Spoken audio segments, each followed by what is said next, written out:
A very good morning and welcome you all dear children. In the previous video, you learned about the complex sentences.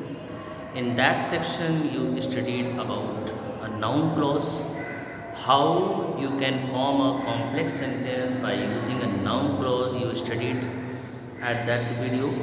And now, in this section, you will study about the adjective clause. Dear students, as you know, an adjective describes a noun or a pronoun. It's a word that describes a noun or pronoun that is called adjective. And when a clause plays the role of adjective, it becomes an adjective clause. So how it works? Let's see.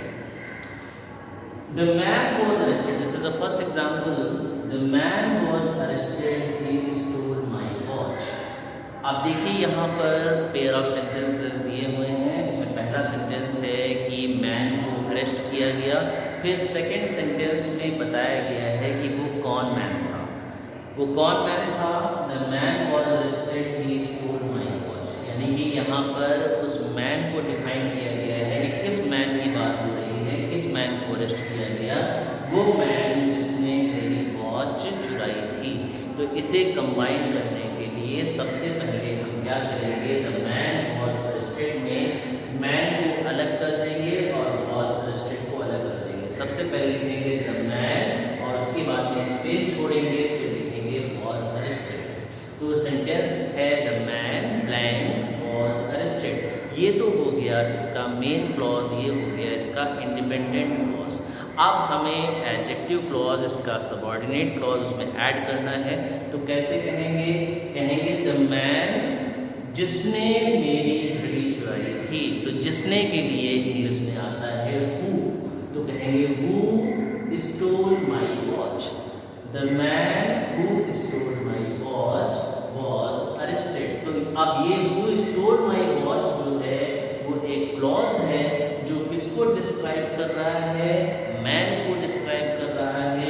इसीलिए ये adjective clause हो गया। कौन सा adjective clause? ये है subordinate clause, ये dependent clause है। क्यों? क्योंकि अगर हम कहेंगे हु स्टोल माई वॉच, तो ये चूंकि यहाँ पर इनकम्प्लीट सेंस दे रहा है, इसीलिए चूंकि ये मैन को डिफाइन कर रहा है, इसीलिए ये सबऑर्डिनेट क्लॉज है और ये एडजेक्टिव क्लॉज हो गया।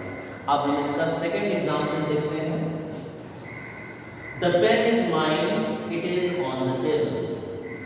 अब कौन सा पेन मेरा है? कौन सा पेन मेरा है? वो पेन जो टेबल पर रखा हुआ है। तो यहाँ पर पेन को डिफाइन किया गया है। किस पेन की बात हो रही है? टेबल पर रखे पेन की बात हो रही है। इसीलिए इसको आप कैसे लिखेंगे? इसको भी सेम पैटर्न पे लिखेंगे। पहले लिखेंगे द पेन, फिर ब्लैंक छोड़ देंगे, फिर लिखेंगे इज माइन। तो द पेन इज माइन, ये क्या हो गया? ये इसका प्रिंसिपल क्लॉज हो गया। फिर जो ब्लैंक है, अब चूंकि पेन जो है वो कोई पर्सन तो है नहीं, वो तो नॉन लिविंग थिंग है। तो नॉन लिविंग के लिए कभी वो नहीं लगाते हैं, उसके लिए हम विच या दैट लगाते हैं। तो ये क्या कहा हमने? The pen which is on the table. वो पेन, ये इट जो है, इट की जगह ध्यान रखेंगे, जो इट है, इट की जगह पर क्या आ जाएगा? विच आ जाएगा।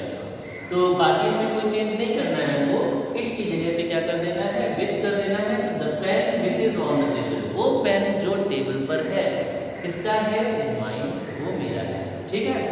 अब नेक्स्ट सेंटेंस देखते हैं। This is a house, he was born here. ये एक घर है, उसका जन्म यहाँ हुआ था। अब जाहिर सी बात है, यहाँ पर हियर वर्ड आया है, तो हियर क्या बताता है? हियर बताता है प्लेस। तो आपको पता होना चाहिए कि कुछ ऐसे क्वेश्चन वर्ड्स होते हैं जो अलग अलग चीज़ों के लिए यूज़ होते हैं। जैसे प्लेस बताना है तो प्लेस के लिए आप वेयर लगाएंगे। अगर टाइम बताना है तो टाइम के लिए आप वेन लगाएंगे। अगर मैनर बताना है तो हाउ लगाएंगे। और इसी तरह से और भी एग्जाम्पल्स होते हैं जो हम आपको आगे की वीडियोज़ में बताते रहेंगे। तो सबसे पहले हम देखते हैं this is a house, he was born here. अब यहाँ पर उस घर की विशेषता बताई जा रही है कि वो कौन सा घर है, किस घर की बात हो रही है। आपको कहना है ये वो घर है जहाँ पर उसका जन्म हुआ था।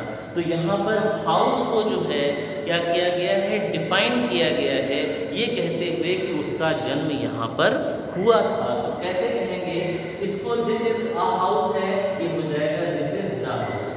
अब आप सोचेंगे ए की जगह पर हमने द क्यों लिखा? क्योंकि ए का मतलब तो एनी होता है, वो तो कोई भी हो सकता है, एक जनरल बात की गई, दिस इज अ हाउस, ये कोई घर है। लेकिन जब हम द लगा देते हैं तो द वो पर्टिकुलर हो जाता है, यानी कि यहाँ पर आप ये कहना चाह रहे हैं ये वही घर है, तो इसीलिए ये आपने क्या कहा? द लगाया। तो दिस इज द हाउस, ये वो घर है जहाँ पर उसका जन्म हुआ था। मैंने आपको बताया जहाँ प्लेस बता रहा है, इसीलिए यहाँ पर वेयर आएगा। तो the house where he was born. अब यहाँ पर हमने क्या लिखा? Where he was born. Where is as a subordinating conjunction है। अब चूंकि कंजंक्शन है तो इसके जस्ट बाद क्या आएगा? सब्जेक्ट आएगा, फिर वर्ब आएगा, तो इसलिए वेयर ही वॉज बॉर्न। तो ये वो घर है जहाँ पर उसका जन्म हुआ था। तो वेयर ही वॉज बॉर्न जो है वो सबऑर्डिनेट क्लॉज का एडजेक्टिव क्लॉज बना। अब हम आते हैं नेक्स्ट एग्जांपल पे। I have a watch, the watch gives correct time. अब यहाँ पर आप कह रहे हैं मेरे पास एक वॉच है, मेरे पास एक घड़ी है। अब वो घड़ी क्या करती है? वो घड़ी हमें सही समय बताती है। तो यहाँ पर वॉच की विशेषता बताई गई है, वॉच को डिफाइन किया गया है ये कहते हुए कि कौन सी घड़ी मेरे पास है? वो घड़ी जो सही समय बताती है, इसीलिए आप कहेंगे आई हैव अ वॉच। अब वॉच चूंकि नॉन लिविंग है, इसीलिए अब ये क्या कर देंगे? जैसे वहां पर इट था, यहाँ पर इट की जगह पर क्या लिखा हुआ है? वॉच लिखा हुआ है, तो हम उसको घटा के क्या लिख देंगे? विच लिख देंगे। तो I have a watch which gives correct time. तो विच गिव्स करेक्ट टाइम जो है ये हो गया सबऑर्डिनेट क्लॉज, और ये चूंकि वॉच को डिफाइन कर रहा है इसीलिए ये एडजेक्टिव क्लॉज बन गया।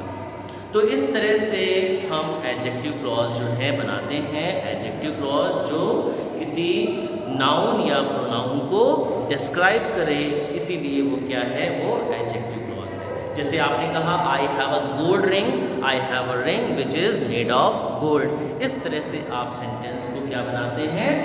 आप जो है इसको कंबाइन करते हैं, और कंबाइन करके आप कॉम्प्लेक्स सेंटेंस बनाते हैं। और कॉम्प्लेक्स सेंटेंस जो होता है वो दो क्लॉजेस से मिलके बनता है, एक प्रिंसिपल और दूसरा सबऑर्डिनेट क्लॉज। सबऑर्डिनेट क्लॉज में ये आपने जो पढ़ा वो कौन सा सेक्शन पढ़ा? आपने एडजेक्टिव क्लॉज पढ़ा। अब नेक्स्ट वीडियो में हम आपको एडवर्ब क्लॉज के बारे में बताएंगे, और तब तक आप लोग जो है नाउन क्लॉज और एडजेक्टिव क्लॉज की जो एक्सरसाइजेज जो हैं कॉम्बिनेशन ऑफ सेंटेंसेस में, उसको आप लोग लगाना शुरू कर दें। Thank you.